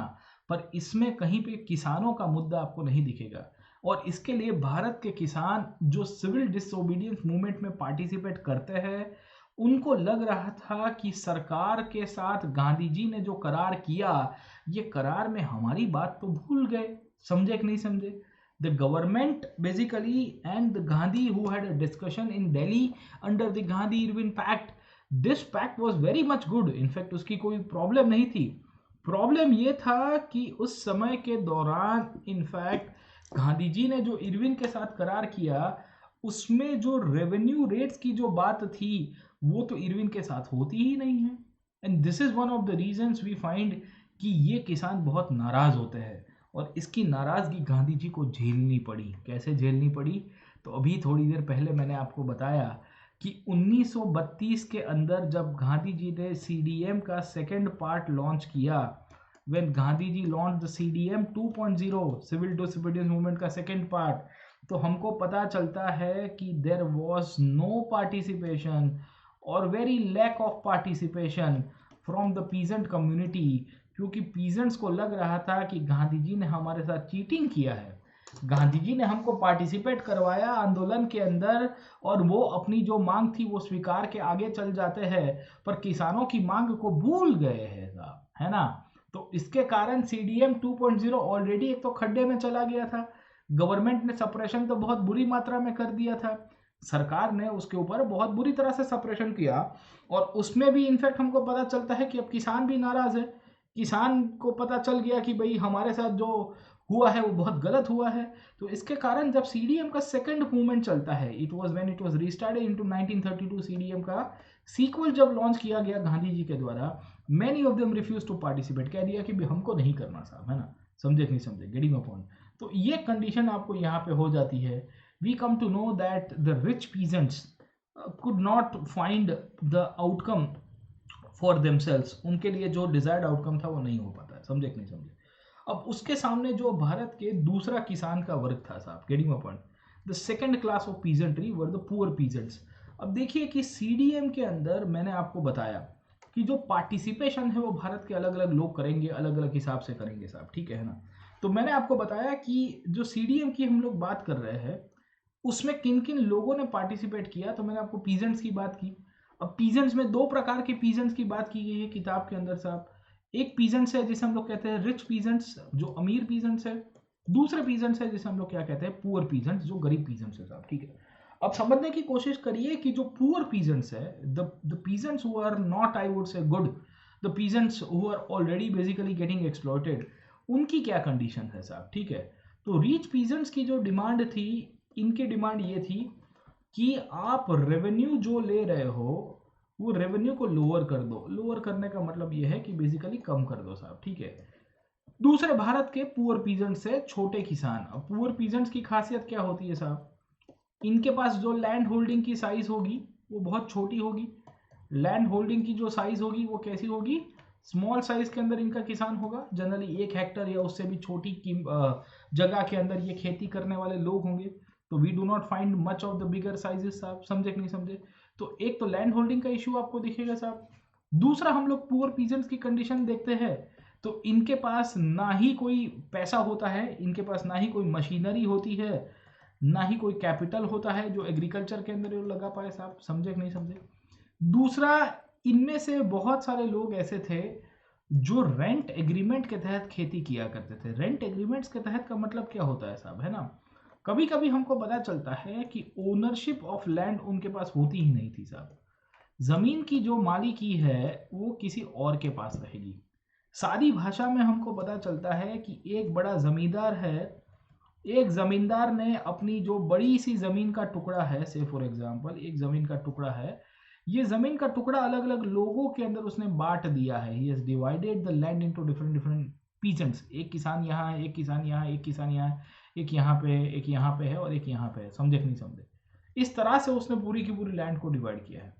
अब यहाँ जो कोई भी किसान यहाँ जमीन के ऊपर खेती कर रहा है, say for example this is the huge farm size, एक बड़ी सी लैंड है साहब। अब यहाँ जो भी किसान खेती कर रहा है उसको रेंट देना पड़ेगा साहब। सारी भाषा में आप देखोगे, यहाँ 1 नंबर की जमीन है, यहाँ पे चलो एक किसान काम कर रहा है, ये किसान का नाम हम लोग लिख देते हैं जेठा साहब, है ना। तो जेठा भाई जो है वो यहाँ पे जब खेती करेंगे तो he is suppose to pay up the rent to the zamindar, समझे कि नहीं समझे। प्रॉब्लम क्या था पता है, ये जो बड़े बड़े लैंडलॉर्ड्स हुआ करते थे ये रेंट में भी एक्सप्लॉयटेशंस करते थे। रेंट एक्सप्लॉयटेशन का मतलब ये है कि हमारे जो छोटे किसान थे उन लोग की हालत तो बहुत ख़राब हो गई थी, क्योंकि मालिकी उनकी थी नहीं। ज़्यादा से ज़्यादा किसान जो थे जिनके यहाँ पे खुद की ओनरशिप थी नहीं लैंड की, because they did not had the ownership of land, उनकी खुद की ओनरशिप नहीं हुआ करती थी। इन सब परिस्थितियों के अंतर्गत हमको पता चलता है कि उन लोग का एक्सप्लोटेशन बहुत होता था, तो रेंट बहुत हाई रहते थे। जो भाड़ा देना पड़ता था आपको खेती करने के लिए ज़मीन के ऊपर, बहुत बड़ी मात्रा में रेंट देने की बात की जाती है साहब, गेटिंग माय पॉइंट, है ना। तो सिचुएशन बहुत ख़राब थी हमारे छोटे किसान की। The small peasantry were not just interested in the lowering of revenue, वो खाली और खाली रेवेन्यू की बात नहीं करते हैं। Most of there were small tenants, मैंने आपको बताया वो बेसिकली टेनेंट्स हुआ करते थे। वो ज़मीन किसी के ऊपर भाड़े के ऊपर लेके, कर्जे के ऊपर लेके बेसिकली बड़े बड़े लैंडलॉर्ड से ये लोग खेती किया करते थे। और उस टाइम के अंदर हमको पता चलता है कि जो स्मॉल टेनेंट्स थे उन लोग के लिए रेंट देने की भी बहुत कंडीशन खराब हो जाती है। क्यों? क्योंकि डिप्रेशन की असर तो सब जगह पे होती है। ग्लोबल डिप्रेशन की कंडीशन तो पूरे भारत के ऊपर हो रही थी, पूरे विश्व के ऊपर हो रही थी। तो हमारे बड़े किसानों के ऊपर जो असर हुआ वैसा ही असर छोटे किसानों के ऊपर भी होगा साहब, समझे कि नहीं समझे। तो हमारे जो छोटे किसान थे उनकी तो दो तरह से मार आ जाती है साहब, ठीक है। उनको रेंट भी देना पड़ता था, उनको रेवेन्यू भी देना पड़ता था। जिनके पास ज़मीन की मालिकी होती थी तो उनकी कंडीशन तो एटलीस्ट थोड़ी ठीक थी कि वी कैन से कि वो लोग इनफैक्ट जो रेवेन्यू की बात करेंगे वो रेवेन्यू में उनको प्रॉब्लम था, पर एटलीस्ट ओनरशिप उनकी खुद की थी तो किसी को रेंट तो नहीं देते थे। यहाँ तो हमारे छोटे किसान, एक तो छोटे किसान उत्पादन बहुत छोटा करेगा साहब, वो बड़ा उत्पादन तो कर नहीं पाएगा कभी ज़िंदगी के अंदर, उसका प्रोडक्शन बहुत छोटा रहेगा। और ऊपर से आप देखोगे तो उसको बड़ी बड़ी मात्रा में रेंट देने की बात हो रही है साहब। तो आप देखिए कि क्या कंडीशन है हमारे किसानों की। तो ये जो नेशनल मूवमेंट के अंदर सिविल डिसोबीडियंस मूवमेंट हुआ उसमें रेंट रेवेन्यू का इश्यू बहुत चलेगा साहब। तो इन्होंने दो की मांग की, छोटे किसानों ने दो चीज़ों की मांग की। एक तो कहा रेवेन्यू कम करिए, जो बड़े किसान भी मांग कर रहे थे, जिनका पोपट हो गया फिर लेटर ऑन, फिर गांधी इरविन पैक्ट में इंक्लूड नहीं किया। छोटे किसान तो वहां तक कह रहे हैं कि आपको रेंट भी कम करना पड़ेगा साहब, गेटिंग अपॉइंट, है ना। So they wanted the unpaid rent to the landlord to be limited. वो कहते थे कि भाई भारत के अंदर हमने बहुत सारा रेंट अभी देना बाकी है, कर्जे के रूप में हमको देना बाकी है। हमारे ज़मींदार हमारा इतना शोषण कर रहे हैं कि बात मत करिए। और इनफैक्ट इसी के कारण वो कहते हैं कि भाई हम लोग को जो फ्यूचर में रेंट देना है उससे हमको मुक्ति देनी चाहिए साहब, समझे कि नहीं समझे। और उस समय के दौरान बेसिकली ये जो किसान उभर के आए, ये किसानों को उस टाइम के अंदर दो लोगों ने सबसे ज़्यादा मदद की।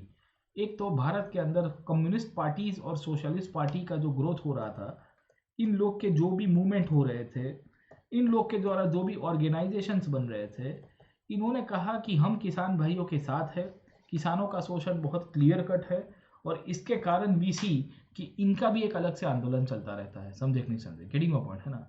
अब आप समझने की कोशिश करेंगे कि इसमें ना कांग्रेस की कंडीशन बहुत खराब हो जाती है। कांग्रेस की कंडीशन क्यों खराब होती है, आप समझने की कोशिश करोगे कि कांग्रेस के जो सपोर्टर्स हुआ करते थे, ये सपोर्टर्स के अंदर आपके अमीर किसान भी हुआ करते थे, रिच पीजेंट्स भी हुआ करते थे, और कांग्रेस के सपोर्टर्स बेसिकली पुअर पीजेंट्स भी हुआ करते थे। अब अगर आप समझने की कोशिश करोगे तो ये जो पुअर पीजेंट्स है, ये रिच पीजेंट्स को रेंट दिया करते थे क्योंकि इनकी ज़मीनों के ऊपर खेती करते हैं, और ये दोनों के दोनों मिला के सरकार को रेवेन्यू भी दिया करते थे। अब कांग्रेस का जो कोर सपोर्टर था, जिसमें कांग्रेस के जो लीडर्स थे, उनका मानना था कि अगर हमने इनफैक्ट गरीब किसानों का मुद्दा उठाया, अगर हमने गरीब किसानों का मुद्दा उठाया और गरीब किसानों के लिए जो रेंट का इशू है वो अमीर किसानों से छीनने की बात की, तो हो सकता है कि भारत के अंदर जो अमीर किसान और लैंडलॉर्ड्स जो अभी तक कांग्रेस को सपोर्ट कर रहे हैं, वो हो सकता है कि कांग्रेस से अपना सपोर्ट खींच ले। साहब गेटिंग माय पॉइंट नॉट है ना? तो इसी के चक्कर में ये होता है कि Congress was unwilling to support the no rent campaigns in most of the places. आप देखिए कि कांग्रेस ने क्या गलती कर दी थी। कांग्रेस को समझ में नहीं आ रहा था कि हम किसको सपोर्ट करें और किसको ना करें साहब। और ये जो सिचुएशन क्रिएट होती है, इसका परिणाम हमको क्या मिल रहा है? परिणाम हमको ये मिल रहा है कि कांग्रेस ने ऑलमोस्ट इनफैक्ट अमीर किसानों को भी इनडायरेक्टली हांसे में ढकेल दिया, क्योंकि अमीर किसान ने जब गांधी इरविन पैक्ट देखा तो गांधी इरविन पैक्ट के बाद नाराज हो गए थे कि यार ये तो गलत हो रहा है साहब, है ना? दूसरा आप देखोगे तो गरीब किसान जो चाहता था और कांग्रेस से उम्मीद लगा के बैठा था कि कांग्रेस हमको न्याय देगी और कांग्रेस हमको ये जो अमीर किसानों से हम लोग जो रेंट दे रहे हैं, हमको जो उनको इनफैक्ट जो यहाँ पे भाड़ा दे रहे हैं यहाँ ज़मीन के ऊपर खेती करने के लिए, उससे मुक्ति दिलाएगी। पर कांग्रेस को डर ये था कि we should not like no create a condition where the rich peasants and the rich landlords of the country should go against us. आप गेटिंग माय पॉइंट? तो कांग्रेस का जो सपोर्ट बेस था, उसमें जो पुअर पीजेंट्स थे वो कभी आए ही नहीं साहब, है ना? गरीब किसान कांग्रेस के सपोर्ट बेस में इनिशियली आ ही नहीं पाते। इनको जो सपोर्ट मिलता है वो सोशलिस्ट के द्वारा मिलता है बहुत बड़ी मात्रा में, और कम्युनिस्ट के द्वारा मिलता है। ये बहुत प्रोमिनेंट चीज़ें हैं, आप समझने की कोशिश करोगे, this are very prominent things which are given in NCERT. In fact ये आपको, आप देखोगे, आपको स्पेक्ट्रम जैसे किताब के अंदर भी नहीं दिखेगा। इतना एनालिटिकल पॉइंट जो है आपको स्पेक्ट्रम जैसी किताब में भी नहीं दिखता है। इसके लिए तो मैं सजेस्ट भी करता हूँ और मैं सबको ये समझाता भी हूँ कि आप जब तैयारी करो, when ever you do preparation साहब, है ना, तो यू मेक श्योर कि आप एनसीईआरटी को बहुत फाउंडेशन से करिए, क्योंकि इसमें बहुत सारी चीज़ें मिल जाती है जो आपको रेफरेंस बुक के अंदर नहीं दिखेगी। And this is one of the reasons the poor peasants felt cheated by the Congress. In fact उनको लग रहा था कि कांग्रेस हमारा जो रेंट का इशू है, जो हम लोग बड़ा बड़ा इनफैक्ट रेंट दे रहे हैं बड़े बड़े जमींदारों को, जागीरदारों को, उसमें तो न्याय ही नहीं दिला रही है साहब। And this is one of the reason कि जब सीडीएम की बात करेंगे, सीडीएम के अंदर पीजेंट कम्युनिटी का जो पार्टिसिपेशन होना चाहिए वो बहुत लिमिटेड होता है। समझे कि नहीं समझे, है ना? This is how we find कि जो किसान वर्ग था, ये किसान वर्ग को सेटिस्फैक्शन नहीं हुई था, और इसी के कारण हमको पता चलता है कि सीडीएम चालू तो अच्छे से हुआ, सीडीएम में पार्टिसिपेशन भी अच्छे से हुआ, नो रेवेन्यू मूवमेंट चलता है पर नो रेंट मूवमेंट नहीं चलता है साहब। आप समझने की कोशिश करिए, नो रेंट मूवमेंट को लेकर क्लैरिटी नहीं आई साहब। And this is how we see that the civil disobedience movement में जो अलग अलग कम्युनिटीज ने पार्टिसिपेट किया, उसमें एक तो प्रोमिनेंट पीजेंट पार्टिसिपेट करेंगे। पीजेंट को उम्मीदें बहुत थी कि हमको न्याय मिलेगा, अमीर पीजेंट होता या गरीब पीजेंट होगा, पर घुमा फिरा के हमको पता चलता है कि इसमें फिर पीजेंट कम्युनिटी को ऐसा लग रहा था कि हमारे साथ न्याय नहीं हो रहा है। खास करके कांग्रेस की जो लीडरशिप है वो हमको न्याय नहीं दिला पा रही है, और उसके कारण फिर वो उससे अलग हो जाएंगे। एक साइड के ऊपर सिविल डिसोबीडियंस मूवमेंट में पीजेंट कम्युनिटीज अलग होती है, दूसरी साइड के ऊपर हमको पता चलता है कि जो अदर ग्रुपिंग्स जो नेशनल मूवमेंट में पार्टिसिपेट करते हैं, उसमें बिजनेस क्लास का भी अपना योगदान था। और सिविल डिसोबीडियंस मूवमेंट के अंदर जो बिजनेस क्लास था वो कैसे पार्टिसिपेट करता है, उनका किस तरह से योगदान होता है, वो किस तरह से आंदोलन के अंदर आगे चलाएंगे, उनको हम लोग नेक्स्ट क्लास के अंदर डिस्कस करेंगे। आज का क्लास में अंदर यहाँ पे कंक्लूड करते हैं। नेक्स्ट क्लास में जब मैं आऊँगा तो आपको फिर से लेके जाऊँगा कि how the business class participated in the civil disobedience movement, और इनके लिए जो गोल था सिविल डिसोबीडियंस मूवमेंट के अंदर वो कितनी हद तक सही था, क्या इनको न्याय मिला कि नहीं मिला, उसके ऊपर भी हम लोग देखने की कोशिश करेंगे। समझे कि नहीं समझे? So let us conclude the session today. मैं आपका सेशन यहाँ पे कंक्लूड करता हूँ आज। बहुत इंटरेस्टिंगली मैंने आपको काफ़ी सारी चीज़ें बताई, खास करके टाइमलाइन कंसेप्ट से आपको समझाने की कोशिश की। और जब जब चीज़ें आप टाइमलाइन कंसेप्ट से देखोगे दोस्तों, उतनी ही आपको मजा आएगी और आपको पढ़ने में भी आवश्यकता होगी, और you will enjoy this as well. Okay, आप जितना टाइमलाइन के पर्सपेक्टिव से देखोगे, जितने कंसेप्ट से देखोगे, उतनी आपको वो क्या है कि एक सेटिस्फेक्शन भी आती है और आपको बहुत सारी चीज़ें कंसेप्चुअल क्लैरिटी के अंदर भी हो जाएगी। ठीक है, तो आज हमने राउंड टेबल कॉन्फ्रेंसेस को डिस्कस किया है। मैंने आपको सिविल डिसोबीडियंस मूवमेंट के बारे में बताया और गांधी इरविन पैक्ट के बारे में भी आपको बताने की कोशिश की, किस तरह से बातें चलती है। और उसके बाद जो आंदोलन है, ये आंदोलन में पार्टिसिपेशन कैसे हुआ, उसको हम लोग एनालिसिस करते हैं। हमने आज के क्लास के अंदर पीजेंट कम्युनिटी का पार्टिसिपेशन कवर किया है। In today session we have covered up the peasant community being participation in the national movement, in fact civil disobedience movement के अंदर। नेक्स्ट क्लास में आऊँगा तो मैं आपको बताऊंगा कि इंडिया में ये जो सिविल डिसोबीडियंस मूवमेंट हुआ, इसमें ये जो इंडस्ट्रियल कम्युनिटी है वो कैसे पार्टिसिपेट करती है। अमीर और गरीब पीजेंट्स तो पार्टिसिपेट करेंगे ही, पर ये जो इंडस्ट्रियलिस्ट क्लास ऑफ पीपल है वो भी कैसे पार्टिसिपेट करेंगे, उनके ऊपर भी मैं डिस्कस करूंगा। Let us conclude the class today, और हम लोग यहाँ पे ही कंक्लूड करते हैं। Like, share and subscribe to this platform, and ज़रूर से आप सब्सक्रिप्शन लीजिए हमारे अनअकैडमिक कोर्सेज के अंदर। आइए, you will enjoy the preparation. आपके जो भी डाउट शेयरिंग होंगे, आपके जो भी लाइव क्वेश्चंस होंगे, वो भी मैं लूँगा और बहुत फुर्सत से आपके साथ तैयारी कराऊंगा। ठीक है ना? तो डोंट वरी अबाउट दैट, ये बहुत ही एडवांटेजेस रहेगा आपके लिए लॉन्ग टर्म के लिए भी। और अभी करीबन 90 आवर्स के आसपास मेरे मॉडर्न हिस्ट्री के कोर्सेज यहाँ पे अवेलेबल है। अभी जस्ट रिसेंटली मैंने बैच चली भी रही है, it is still running on. साहब, आप लाइव क्लासेस, रिकॉर्डेड क्लासेस भी देख सकते हो, डाउट्स भी यहाँ पे सॉल्व कर सकते हो। और हिंदी इंग्लिश के अंदर ही पढ़ाता हूँ। मेरी जो प्रिपरेशन जो होती है, उसमें जो पढ़ाई होती है वो स्लाइड्स इंग्लिश में होगी, बाकी सारा हिंदी के अंदर होगा। ठीक है ना? ये डिस्काउंट कोड यूज़ करना मत भूलिएगा। अपने दोस्तों को बोलिए, अपने रिश्तेदारों को बोलिए, जिन जिन लोगों को सब्सक्रिप्शन लेना है, या इवन आपको अनअकैडमी की एप्लीकेशन डाउनलोड भी करनी है, तो इसको ज़रूर से यूज़ करिएगा। PN Live is the discount code, and इसमें आपको 10% ऑफ भी मिल जाएगा। चलिए कंक्लूड करते हैं और हम लोग आपको नेक्स्ट सेशन के अंदर मिलेंगे। Till then keep studying and all the best.